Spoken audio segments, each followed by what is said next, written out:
ஆப்கானிஸ்தானுக்கு எதிரான தொடர்ல இந்திய அணிக்காக டெபியூ ஆக போற 5 வீரர்களை பார்க்கலாம். முதலாவதா வைபவ் சூரியவன்ஷி. இந்திய அணிக்கு இவர் எப்ப விளையாடுவார்னு வழி மேல விழி வச்சு காத்துட்டு இருந்தவங்களோட ஆசை இந்த தொடர்ல நிறைவேற போகுது. அதுவும் அபிஷேக் சர்மா கூட சேர்ந்து ஓபனரா இவர் களமிறங்க போறாரு. ரெண்டாவதா ஹர்ஷ் துபே. 2022ல இருந்து முதல் தர கிரிக்கெட் போட்டிகள்ல சிறப்பா செயல்பட்டு வராரு. ஐபிஎல்லையும் சன்ரைசர்ஸ்க்காக நல்லா பெர்ஃபார்ம் பண்ணனால இந்திய ஒருநாள் அணியில இந்த தடவை இடம்பெற்றிருக்காரு.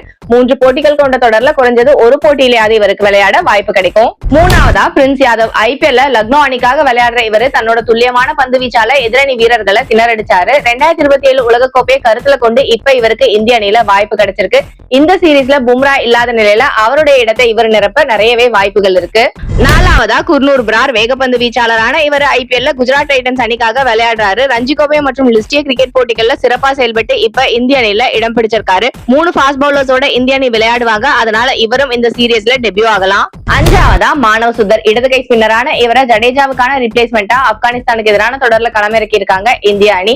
23 வயதாகிற இவரு நல்லா பெர்ஃபார்ம் பண்ணா தொடர்ச்சியா அடுத்தடுத்த தொடர்கள்லயும் வாய்ப்பு பெறுவாரு.